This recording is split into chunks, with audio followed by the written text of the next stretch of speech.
At eto na nga ang ating succulent dish na nagawa for today, na napakasimple pong succulent dish. And ang ating ginamit na succulent is yung mga ordinary lang po. Pero kahit na po ordinary, kasi nga maganda yung arrangement, maganda ang pagkagawa, nagmukhang mamahalin po siya. So kung gusto nating maibenta ang ating mga succulent ng mas mahal, gagawin po natin ganito kung may marami kayong mga succulents na mga cuttings. So gawan lang po natin ng paraan para po makagawa tayo ng succulent dish na maganda.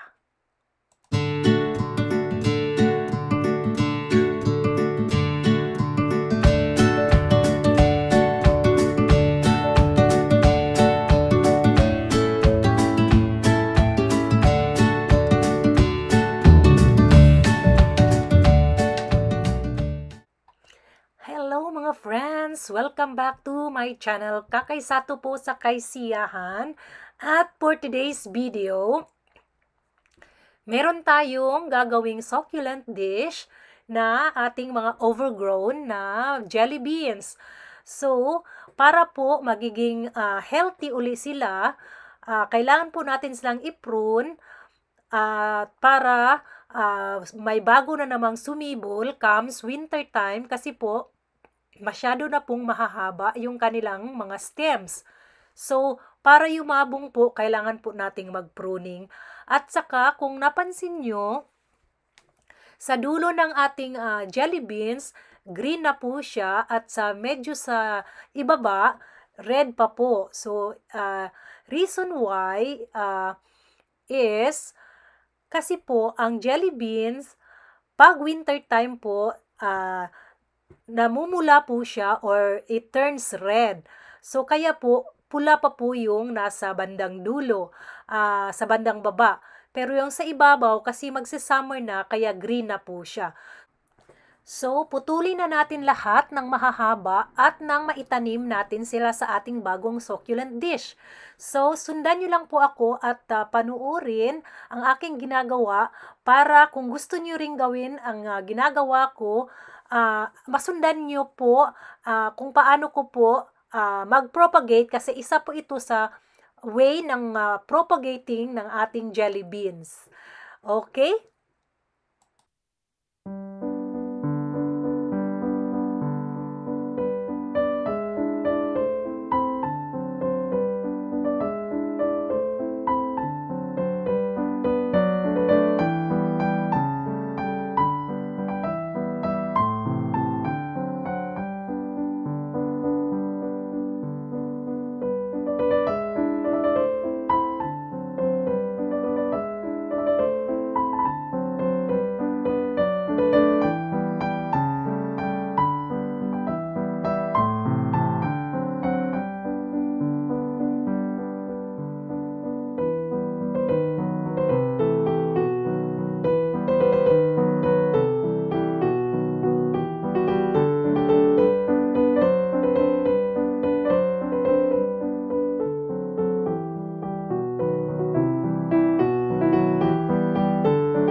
So, tapos na po natin siyang i-cut yung mga, o i-prune yung ating jelly beans. So, yan na po ang naging natira sa ating jelly beans. So, siguradong may sisibol na mga bagong babies dyan. Okay? So, ito naman po ang gagamitin natin para sa ating succulent dish.